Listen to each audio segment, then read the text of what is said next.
Hi, I'm Norman Liss, and the name of the program is The Way to Go. I invite you to join me each week at this time as we explore places to go and things to do. We're into the fall season, and it's quite a remarkable season at the performing arts centers and the theaters in Westchester. And during the coming weeks, we're going to be covering a lot of them and seeing what's happening.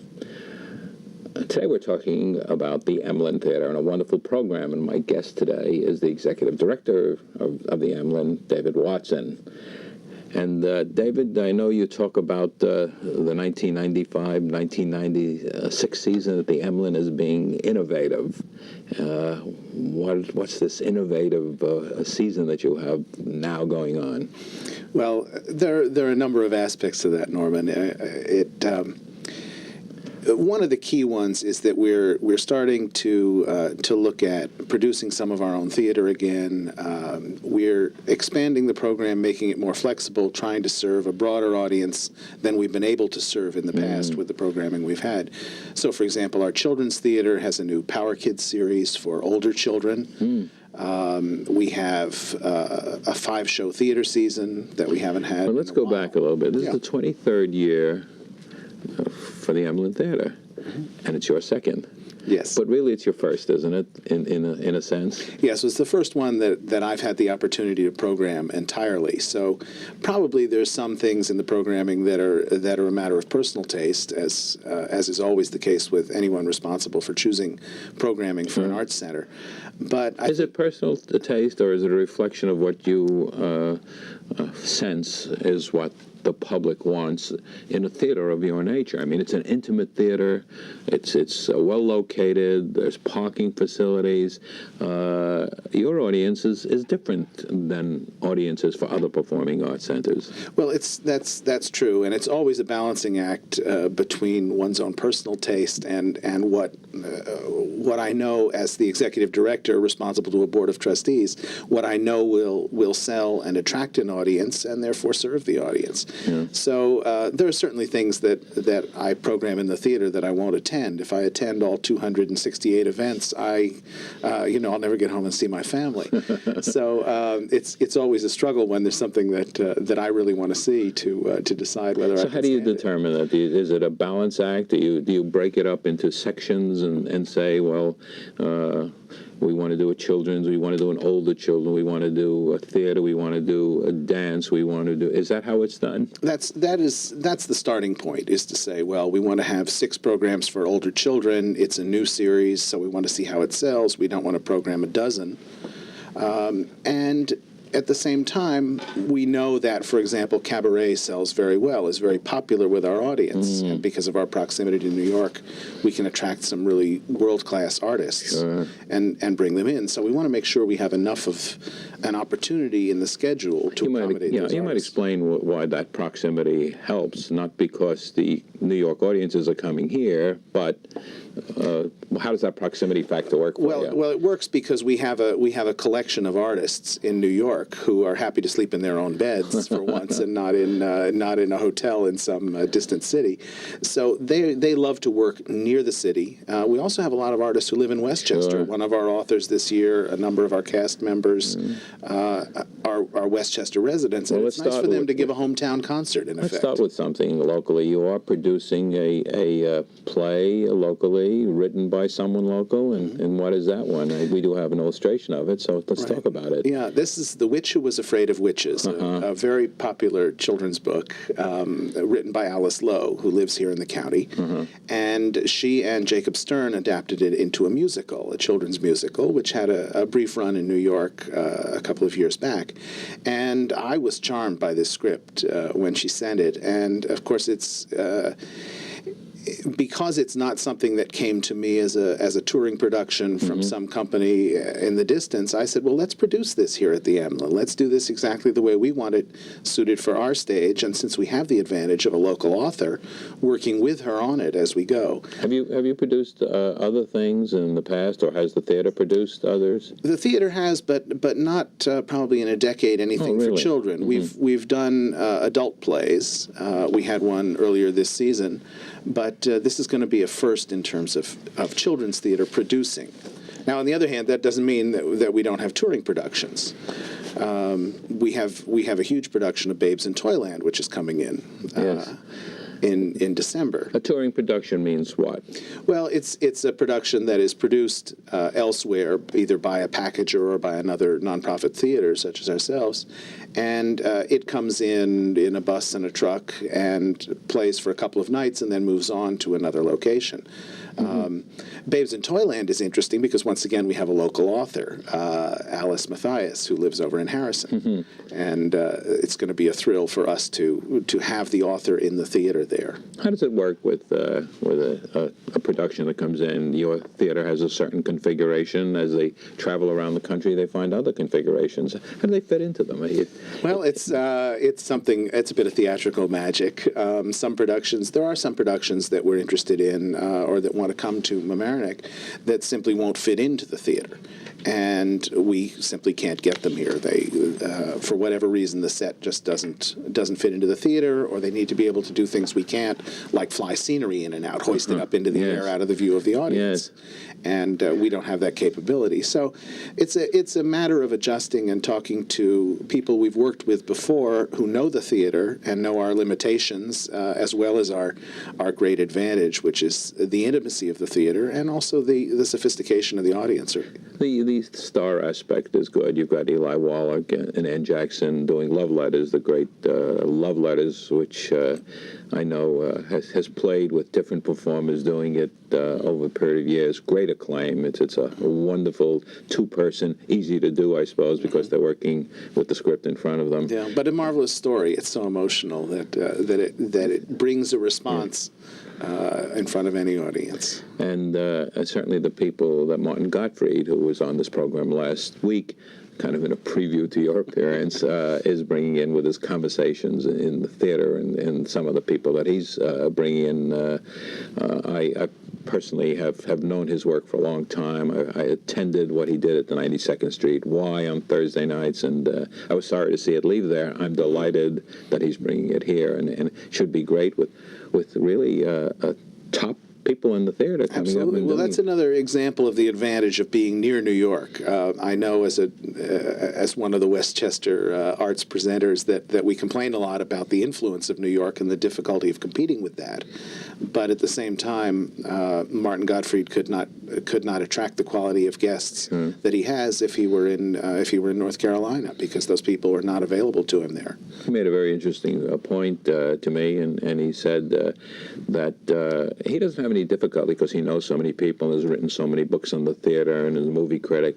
He doesn't have any difficulty in getting people to come on the show, but getting them early enough so that you can print them in your program is a problem, because someone like Hal Prince says, if you want me to do it next week, I can do it, but I don't know where I'm going to be 3 months from now, 4 months from now. Well, it's interesting, because that's one of the problems we always confront in booking the theater. The classical artists tend to book 2 or 3 years in advance, whereas cabaret artists, jazz artists, I often find I can't get a commitment as far away as the spring, because they say, well, I might have a gig in Atlantic City. Yes. I can't turn that down. So I'm sort of caught, and then if I call some world caliber classical soloist, I'm often told, well, in 1998 he's in Italy. I can't get him that month. Sometimes we're fortunate. There's an ensemble, the Vivaldi Chamber Orchestra from Moscow, who is touring the United States. Yes. And they will be with us later this month, in fact, on the 17th of October. And that was an example of something that came just in time to get into the season brochure. They had a date, and they were passing passing through the region, and the booking agent, who we've often worked with before, said, "Is your stage big enough to accommodate 20 musicians?" And I said, "Oh, that's fabulous. It's going to be a great show in a theater that only seats 250." And that is, are they playing anywhere else in the area? As far as I know, they are not playing anywhere else in the area. I think that's a great achievement to be able to bring this group here in our home territory, so to speak. Classical music, you're doing more in classical music, aren't you? We are, and we're doing somewhat more varied classical music than in the last couple of seasons. We have some wonderful quartets and some wonderful soloists, but where we can, we've gone to larger ensembles. We also have an interesting program with the Huff-Bartleson Music School doing the Toy Symphony with the Musici de Montreal. But it's not all classical, and by no means, no. And again, let's take a shift here. Now, what are we talking about? We have an illustration here. Well, we have cabaret. We go from 20 people on stage to just one. Ivy Austin. Actually, it's interesting that you've got her picture up on the screen, because she's probably better known to the listeners of that rival medium radio. They would know her from Garrison Keillor's program, but she's also a wonderful cabaret artist, and does some songs for us. Some of those songs from that wonderful era in the 30s and 40s that in some ways was never equaled for songwriting, but also updates some modern things. So she's a really a good find for us. You know, it's really great because you have had great cabaret artists at the Emelin who actually come to break in their act here. And I know Barbara Cook has been there, Karen Akers recently.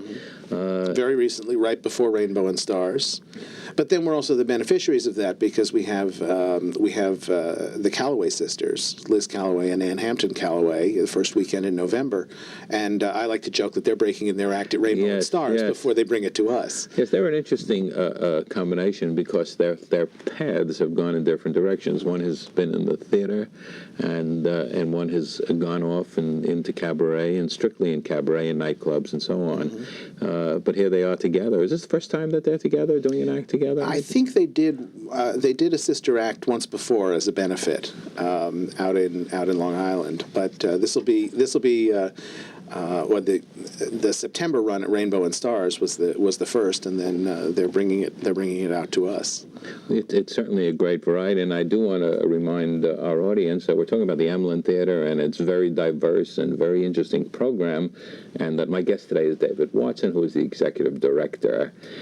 So let's shift gears again now, and what we're really doing here is talking variety, and we're just touching on it. We'll go into some more details about some of the other things covered in your brochure.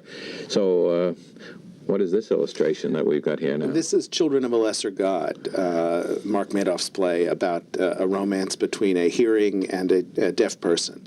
And this comes to us from the Cleveland Sign Stage Theater. This is a touring production again. We'll be here on Election Day, November 7th. If people can't remember the date, they'll remember the event.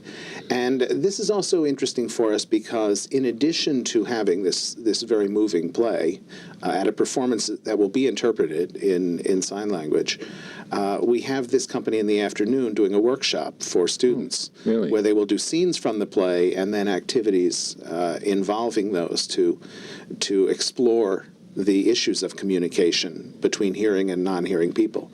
And that's part of, we're doing, I mean, cut you off, but we're doing a number of school programs like that this year. We're doing... You have an awful large emphasis on children, younger children, older children. As I look in your program, I see that you've expanded, you mentioned earlier, to older children, maybe an ignored group in the past, but certainly you've done that. There's been a lot of expansion going on. Your lecture series, which everybody knows, or anybody who's tried to get it and couldn't, that they sold out very fast. But you've expanded that too. Well, that's now on 2 nights, on Tuesday and Wednesday. The programs are slightly different. Some of the speakers are there both nights. Some of the other speakers are just there for 1 night. So there's a distinction slightly. I couldn't characterize it between the Tuesday and Wednesday programs, except that people make a choice. And a wide range of speakers too. We range from Kurt Mazur to Scott Carpenter, the astronaut. So it's a whole range of people with interesting things to say about art and society and culture. And that has always turned out great audiences. It has, and as you say, it has been sold out for a number of years, and we did a small expansion last year, and now we do have those tickets available, both single tickets and subscriptions for the whole series. Talking about tickets, there's something very interesting that you'll have in your subscriptions. Not only do you have your regular subscriptions, but you have a feature called Make Your Own Subscriptions, and that means you can put together pieces from just about anything in the whole calendar of the theater this year. You and I have talked at other times about the difficulties of people with their busy lives keeping up with a subscription series and their reluctance to commit themselves to 6 or 12 nights in the course of a year far in advance. And the Do-It-Yourself series was really intended to allow people to cherry pick, to say, I really want to see this program, I really want to see that program, but I have to spend time with my family, I have to travel for my job, whatever the issues may be. But this way, people can pick out those programs and still feel involved on an ongoing basis and save some money. But and spend time with your friends reminds me of another aspect of it, that if you are a subscriber and you do have some friends who want to come who are not subscribers, you're offering a special deal for them too. We give a discounted ticket. Subscribers can purchase additional ones for their friends, because this was a thing in the course of the year and a half or so that I've been at the Emelin. Obviously, I get responses from people. I wouldn't characterize them all as complaints, but suggestions, and some of them are very good. Subscribers say, when I have friends in town, I adore the Emelin, I talk about what a wonderful place it is, and I want to be able to bring them and show it to them. And of course, it doesn't make sense to buy 4 subscriptions if you just want to bring your brother and sister-in-law one night. So we tried to accommodate that and respond to what the community wanted there. You're talking about getting the reaction from people. Every time I've been there, you've been there. Now, you earlier said that you want to spend some time with your family. You're not going to go to all 200 performances, and I certainly don't go to all 200 performances. But it seems to me every performance I go to, you're there. It feels a little that way. There are a fair number of nights I'm there, but that's part of I think what's important for us to do is to listen to people and to get feedback. That's the reason we went to the Power Kids series for older children. I was there with my 6-year-old, and people said, "Oh, my children are a little older than that. They want to see different kinds of shows." And I think that was an important part of our mission to help families help their children get beyond two-dimensional entertainment as their only source of culture and arts. We're pouring out an awful lot of information here, and we're going to do some more. But one of the things that I want to be sure to do is to give the telephone number that people can call to get information specifically, to get copies of your brochure. So what number should people call at the Emelin Theater? Well, it's in Westchester, so of course it's area code 914, and the number is 698-0098. A very easy number to remember, and we'll put it up in the closing credits as well, so people can write it down and call. So let's talk about some of the other things that are happening. We were only touching on a few of them. As far as, well, you pick it. Pick some aspect that you want to talk about. Well, there are obviously a number of things. We have some dance programming in the spring, in February, which is going to be very interesting. We have a tango program, and we have Pat Cannon's Foot and Fiddle, which is kind of a view of the world as a world of tap dance and clogging. We've done something else this year for the first time, which is to bring in some comedy to the Emelin. Not that things haven't been funny there at times, either backstage or on stage, but some comedy entertainment. News and Review, very popular group from Fairfield. Yeah, it is a local company. Local company. And we do have an illustration of them, don't we? Right. It's kind of I think actually that's Charles and Diana. That may not be News and Review. But they're in on October 28th. They normally perform up in Greenwich, and they have a television special. They just picked up a number of Emmys. I believe there are 6 Emmys by now. So they do a really amazing evening of topical, funny comedy. There's an awful lot of talent out there. How do you select? It's very hard. I end up saying no to people who I really wish we could have at the theater, and there's just a limited number of nights in a year. you book by seeking out people who you think will fit into what you're doing, and also people who come to you, I'm sure, who know what you're doing, and theater's been around so many years that say, this is a place we want to play, and this just isn't room for everybody. And we can look back 2 or 3 years and say, here was someone who was here 3 years ago, who was very popular. We ought to see if we can get them back. That it's time to have them at the Emelin again. So, what starts off as a huge blank piece of paper very quickly begins to fill up, and as I say, you have to start saying to people, well, I can't fit it in this year. I'd really like to, but I'm at the end of my space for that. Let's talk about some of the more specifics that you want to talk about. What other attractions? You talked about the bluegrass. You got jazz as well. We do have jazz coming in. We have Milt Hinton and Doc Cheatham. We have a holiday jazz spectacular on December 2nd, which will be very special. We have an extremely successful bluegrass series as well on Friday nights at 8:30 to allow people a little extra time to get home from work and get their jeans on and come down. Do you find that there are different audiences for the different types of programming? Do the same people come to see bluegrass who will also come to see comedy or drama? Not as much as you might think. That's part of the research we did with the do-it-yourself subscription was to think about what combinations people would like to have, and in the end said, well, why don't we let the people make the combinations, and then we'll see if there is much of a crossover. The bluegrass audience tends to be very devoted to bluegrass. There are other things that are kind of crossovers that they would enjoy, and our jazz and cabaret audiences tend to cross over a bit. We have John Pizzarelli, who was sold out last summer, so if people didn't get a chance to see him then, he's back on November 11th. And he might be characterized as a jazz guitarist. He might be characterized as a popular cabaret artist. He happens to be on our cabaret series because of when he was available. So there's an overlap. You do get top talent. These are the names of people who I've seen and enjoyed and know that they really are great. And the fact that they're coming to the Emelin is an opportunity for people. I don't like to knock New York City. I go into New York sometimes 2-3 times a week to see things, a theater, concert, museums, and so on. But there are many people who do not go into New York, and that they should not be deprived of the opportunity to see the sort of things in the variety that you're offering them. Well, the thing that's so interesting, there's a contradiction which hides here. You think, I live near New York City, so I should have lots of cultural opportunities.